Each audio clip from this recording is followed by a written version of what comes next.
نحمده ونصلي على رسوله الكريم اما بعد اعوذ باللہ من الشیطان الرجیم بسم اللہ الرحمن الرحیم۔ اسم اشارہ کی بات چل رہی تھی۔ اسم اشارہ کے متعلق آخری فوائد اور اہم فوائد کا ذکر ہوگا۔ یہ فائدہ نمبر 8 ہے، اسم اشارہ بیان مرتبہ کے لحاظ سے۔ دوستوں، کبھی مشاور الیہ تو قریب ہوتا ہے، لیکن اس کے لیے لفظ اسم اشارہ بعید کا استعمال کیا جاتا ہے۔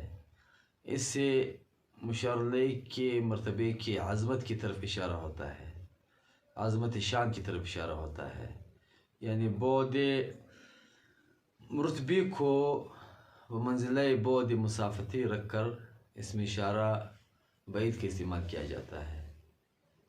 جیسے قرآن پاک میں ہے ذالک الکتاب، یہ ذالک اسم اشارہ بعید کا ہے، کتاب کے لیے استعمال ہوا، کتاب قریب ہے، اور یہ ہر مومن کے ذہن میں بھی ہے کہ یہ اسی مراد قرآن پاک ہے، اللہ کا کلام ہے، تو اس کے مرتبے کی طرف اشارہ کرنے کے لیے مشاور الیہ اسم اشارہ بعید کا استعمال کیا گیا۔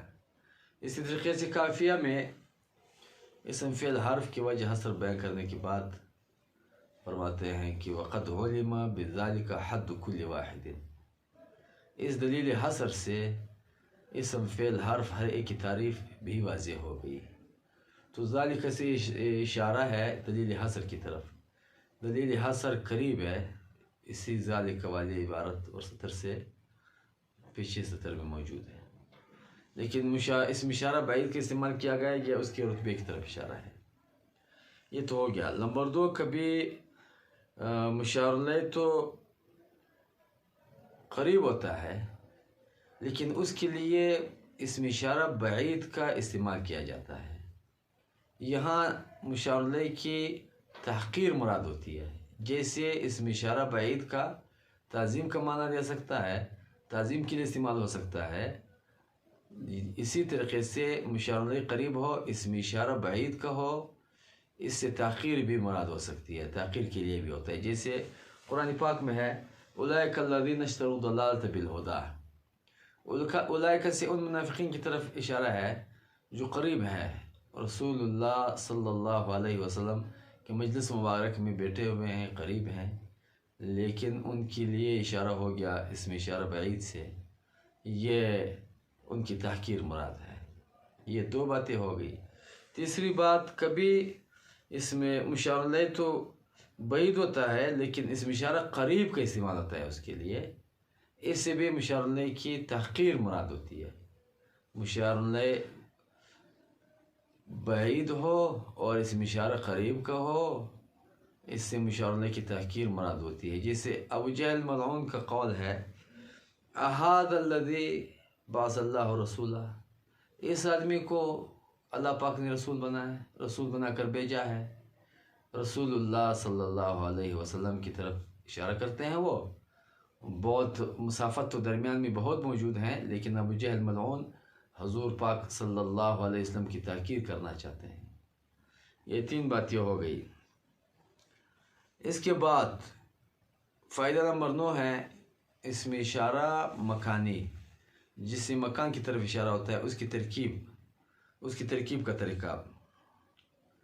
اگر اسم اشارہ جو مکان کے لیے ہے اس پر حرف جر داخل ہے تو ما بعد یا ما قبل کے لیے متعلق بنے گا، وہ اس کو کہتے ہیں مجرور محلاً اور منصوب معناً۔ معنی کے لحاظ سے تو وہ مفعول فی ہے، حرف جر اس پر داخل ہے، محلاً مجرور ہے، لفظ مبنی ہے، لفظ میں اس کی تبدیلی آتی نہیں ہے، جسے وہ من ثم، اب ثم لفظ پر تو جر نہیں آئے گا، مجرور محلاً ہے، منصوب معناً ہے، مفعول فی ہے، پھر متعلق ہے کسی کا۔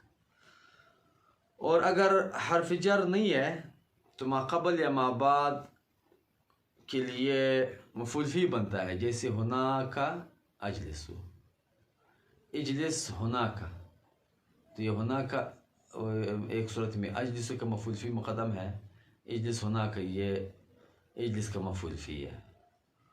اور اس کے علاوہ اگر اسم اشارہ کے بعد میں فعل نہ ہو، اسم ہو، تو پھر اسم اشارہ مکانی اس اسم کا معمول تو نہیں بنے گا، بلکہ یہ اسم اشارہ مکانی باعتبار متعلق کے خبر مقدم ہے اور ما بعد اس کا مبتدا مؤخر ہے وہ اسم. جیسے فلیس ہنالک مفہوم کلی، یہاں پر ہنالک اسم اشارہ ہے، اس پر کوئی حرف جر نہیں ہے، ما قبل ما بعد فعل بھی نہیں ہے، تو یہ کہ مفعول فی بنے، تو یہ کسی کا مفعول فی بن کر، متعلق کا مفعول فی بن کر خبر مقدم مفہوم کلی موصول صفت مبتدا مؤخر ہے. لیس اس پر داخل ہوا تو ہنالک یہ باعتبار متعلق کے خبر مقدم ہے لیس کے لیے، اور مفہوم کلی اسم مؤخر ہے. یہ بھی ہو گیا.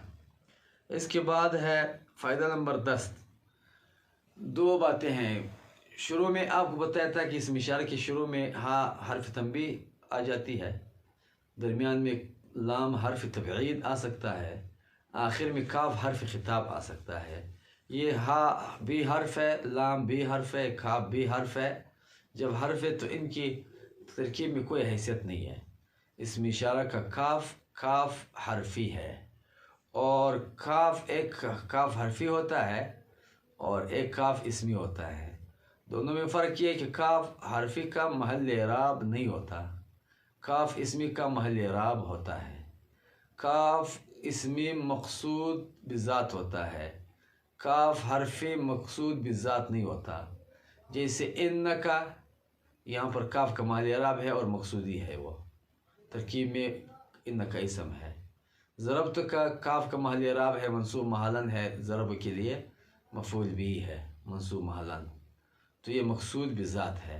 ذالک کا جو کاف ہے مبنی اور فتح ہے، لیکن محلاً اس کا کوئی اعراب نہیں ہے کیونکہ یہ حرف ہے اور اس کی ترکیب بھی نہیں ہے، اور ترکیب میں یہ کچھ بھی نہیں ہے، نہ فاعل ہے نہ مفعول ہے، نہ کسی چیز کا اسم ہے، نہ کسی کا مفعول بھی ہے، نہ خبر ہے، کچھ بھی نہیں بن سکتا.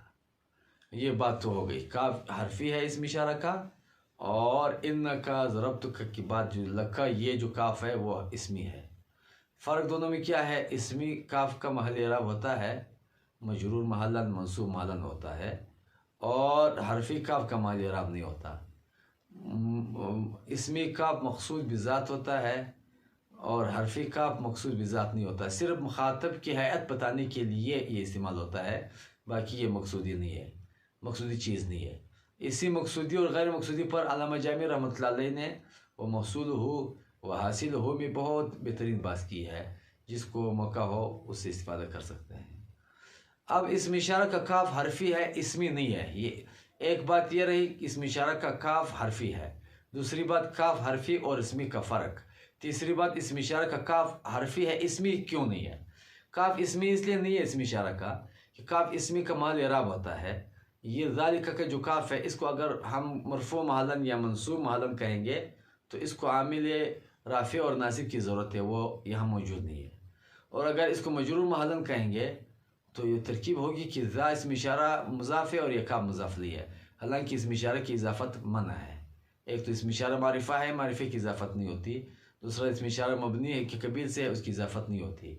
تو اگر اس کو کاف اسمی بنائیں گے تو عامل ناصب اور رافع چونکہ موجود نہیں ہے، عامل جارہ اسی ذا کو بنائیں گے تو اسم اشارہ کی اضافت لازم آئے گی جو کہ ممتنع ہے.